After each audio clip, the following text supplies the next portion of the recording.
Estamos aqui com a Carla Salsinha, que é presidente da União das Associações do Comércio e Serviço, também conhecida como UACS. O comércio de Lisboa está a recuperar bem depois daqueles 2 anos terríveis de pandemia? O comércio de Lisboa está a tentar começar a recuperar. Ainda não estamos de longe aos níveis de 2019. O impacto da pandemia foi fortíssimo, até porque nós fomos dos setores que obrigatoriamente fechámos logo. Porque a União representa tudo o que é comércio e serviços não de primeira necessidade. Portanto, tudo o que não é de primeira necessidade nós representamos, livrarias, orivesarias, lojas de roupa. Portanto, fomos o setor que não só fechou logo portas, como que teve sempre mais limitações, quer do horário, quer do número de entrada das pessoas, então, de tudo. E diga-me, está a dizer que está a recuperar, ainda não está aos níveis de 2019, de todo. Mas, por exemplo, o turismo já está ao nível de 2019. O que é que está a faltar aqui ao comércio? Eu não sei como é que eu lhe hei de explicar. Eu não sei se o turismo estará aos níveis de 2019. Já começa a ter ocupação. Nota-se, de facto, os últimos 2 meses, principalmente o julho e agosto, a Baixa de Lisboa, nota-se já uma recuperação. Mas eu diria também que mesmo quem é turista sofreu dos mesmos problemas em termos da diminuição da sua capacidade de compra e, portanto, mesmo aquelas zonas mais turísticas que vivem, como é a Baixa de Lisboa, que vive do turismo, a não ser a parte mais da restauração, da gastronomia, nos outros setores nota-se que a recuperação é mais lenta, a par do que está a acontecer com a guerra, como é obviamente todos os custos de contexto estão a disparar, e nós temos ainda uma maior dificuldade que é nas nossas mercadorias, nos produtos. Qual é essa dificuldade? Temos muitas fábricas que fecharam, muitas empresas que nos são os nossos fornecedores que não têm forma de fornecer os produtos. Eles também tiveram fechados, portanto, também despediram pessoal e, portanto, não conseguem fazer face às encomendas que nós temos e, portanto, temos aqui todo um conjunto de situações que levam a que o comércio, que não é a restauração, portanto, nem é bem de primeira necessidade, esteja ele todo a recuperar, mas de uma forma lenta. Já vamos falar um pouco sobre os efeitos que isso tem nas cidades, mas queria lhe perguntar, o que é que depois da pandemia, temos agora uma crise, uma guerra, quais poderão ser os efeitos disto? Há lojas a fechar, há números, já se sabe, há pessoas já em dificuldade a ter que pedir empréstimos. O que é que está a acontecer na realidade das ruas? Eu acho que a nossa cidade está a transformar-se um pouco, porque nós tínhamos, antes da pandemia, uma situação em que o turismo estava a atingir toda a cidade. Certo. Quer dizer todos os bairros. Todos os bairros, ou seja, nós víamos constantemente em bairros que de todos são turísticos, Campo de Ourique, ou seja, onde normalmente não há os alojamentos locais, víamos os tais trolls, as pessoas a quererem ficar nos alojamentos locais. E isso estava a transformar a própria cidade. Com a pandemia, eu acho que todos nós demos um passo atrás. Independentemente de haver aquela recuperação do comprar no seu bairro, isso foi muito pontual e muito no momento da pandemia. Nesta fase, o que nós notamos muito do comércio desses bairros que conseguiu subsistir após aqueles meses do desconfinamento, depois não conseguiu acompanhar, porque as pessoas depois regressam. Nós tivemos aqui uma mudança muito grande, que foi as pessoas ao teletrabalho. Isso foi uma revolução para o comércio que nós não estávamos à espera. Uma revolução boa. Não direi, não, porque não, eu vou-lhe explicar porquê. O teletrabalho, nós não somos nada contra o teletrabalho, mas mais de 50% das compras que são feitas no comércio de bairro, são feitas na hora do almoço, na qual nós estamos a fazer compras, estamos a ir almoçar e vamos para o emprego, a caminho do emprego, ou quando saímos do emprego. Curiosamente, as horas de mais compras dentro do comércio tradicional por nós, pelos portugueses, não estamos a falar do turismo, são feitas nas horas do almoço, principalmente nós as senhoras comemos ali em 10 minutos, um quarto de hora e depois vamos percorrer as lojas, porque a maior parte das compras que são feitas no comércio de proximidade, tirando as de primeira necessidade, são por impulso. Passamos na loja, vemos daquele vestido, daquela mala, aquele livro, alguém que faz anos e que nós ainda não compramos a prenda e aproveitamos, ou no caminho que vamos para o emprego, ou no caminho que vamos para casa, ou na hora do almoço. E isso perdeu-se. E em alguns bairros, em algumas zonas da cidade, nota-se essa diferença. Independentemente das pessoas estarem em casa, também não nos podemos esquecer que quem trabalha em casa ou no teletrabalho já não precisa de comprar tanta roupa, se calhar sai para ir beber o café, mas a necessidade de roupa, a necessidade do seu visual é completamente diferente. Portanto, há aqui uma alteração que mesmo até para a própria restauração... E não beneficiou o comércio, o pequeno comércio local. O pequeno comércio, em termos do teletrabalho, é uma revolução que veio para ficar. Sim. Agora, é um grande desafio para nós, porque até mesmo no setor da restauração, eu acredito que eles tenham sentido essa diferença. Claro, que não é vosso, não é? Não é que não é nosso, não. Okay. Porque eu acredito que quem está em teletrabalho não vai almoçar ao restaurante. Claro. Mas se estiver a trabalhar na empresa, tem que ir a um restaurante levar, não é? Claro. E, portanto, tudo isso foi uma mudança muito radical no setor do comércio, o que leva a que nem todos, a que não exista aquela recuperação. Obviamente, aqui não se falou na fase da pandemia de um poder de compra, não era bem esse o problema, as pessoas não compravam porque não podiam sequer sair de casa. Neste momento, e com a inflação, principalmente nos nossos associados, porque lá está, eu volto a repetir, do pequeno comércio e que não são bens de primeira necessidade, o poder de compra está a fazer, a inflação está a fazer com que as pessoas comecem a fazer muitas contas e se retraiam muito no consumo. E isso não é compensado por quem vem de fora? Não está a ser ainda. No pequeno comércio, não. Claro, não. Claro. O que é que se espera? Fala-se agora de, vamos entrar no inverno, não é? Vai haver um maior consumo de energia, vai haver mais restrições na energia por causa da guerra, o que se mantiver. O que é que está-se a falar de reduzir horários de funcionamento nas lojas de rua? Há muitas cidades europeias que já têm a política das luzes apagadas. O que é que se espera e o que é que a UACS, qual é a posição da UACS em tudo isto? Muito bem. Eu, em primeiro, acho que nós temos que ser todos realistas e mesmo como representantes de uma estrutura associativa, não podemos achar que nós vamos estar de lado deste problema. E, portanto, temos que perceber que qualquer governo vai impor estas medidas, mesmo que o nosso seja mais tardio do que os outros, são medidas que vão avançar. Aquilo que nós dizemos logo a priori é que entendemos que a última coisa que o governo deve vir a fazer é mexer nos horários de funcionamento. Até porque também compreendo cada vez mais nós, os consumidores, até gostávamos de ter todos os serviços a toda a hora, a qualquer momento, disponíveis para abrir. De qualquer forma, aquilo que eu acho é o que é que o governo devia fazer e qual é a nossa posição. Em primeiro lugar, era um programa de sensibilização e de informação às empresas. Há muita coisa que nós fazemos no nosso dia-a-dia como empresários, na nossa vida das lojas.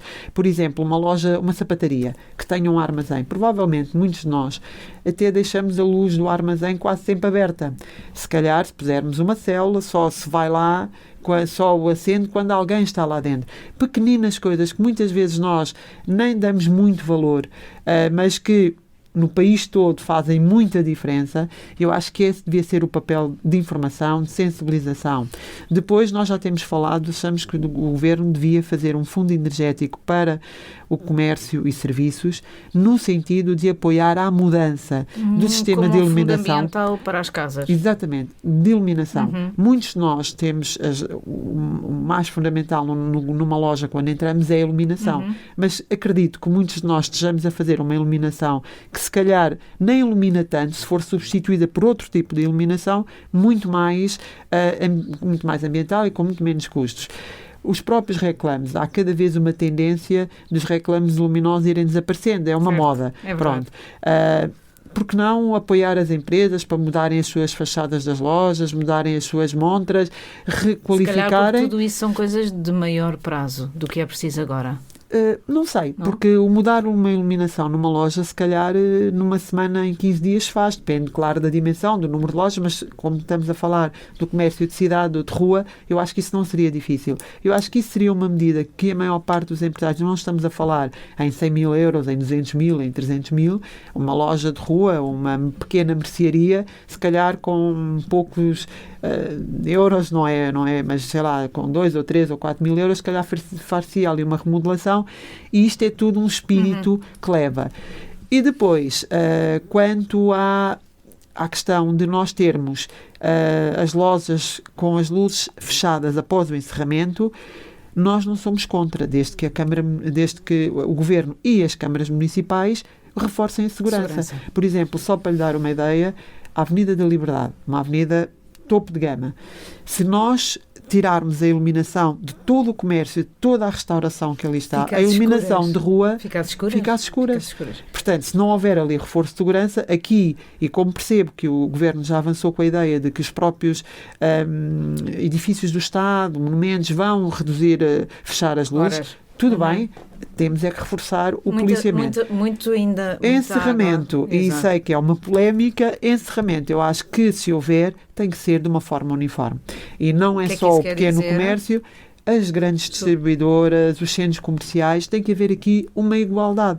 Não podemos achar que o comércio de rua tem menos valia ou menos qualidade e tanto fecha logo, ou tem que encerrar às 17 e depois mantemos as grandes superfícies ou os centros comerciais abertos até às 11 da noite, ou às vezes basta pequenas medidas e se calhar num centro comercial o reduzir tal como nós, 1 hora, e eles em vez de fecharem às 11, fecharem às 10 ou às 9 ou até ao domingo, reduziram o horário de funcionamento. Relembro que na maior parte da Europa não há um comércio aberto ao domingo, mas desde que o encerramento seja uniforme e para todos, parece-me bem. Agora, se voltamos outra vez a ter as grandes superfícies, e há grandes superfícies que não estamos a falar dos centros comerciais, que se calhar 50% do espaço não é bens de primeira necessidade, isso é uma política injusta e, portanto, aqui o Governo, e aquilo que apelamos e que pedimos à Confederação do Comércio, foi que dessa forma que peça ao Governo para se sentar com todas as partes e estudar medidas que sejam justas e equitativas para todos. Carla, tínhamos tanto que falar aqui sobre comércio, porque o comércio é que faz as cidades e é que faz, no fundo, o tecido vivo de uma cidade. Em Portugal, está a sentir-se o efeito da digitalização do comércio de maneira forte, ou seja, já as pessoas a comprarem de outra forma, que não na rua, que não na loja da rua?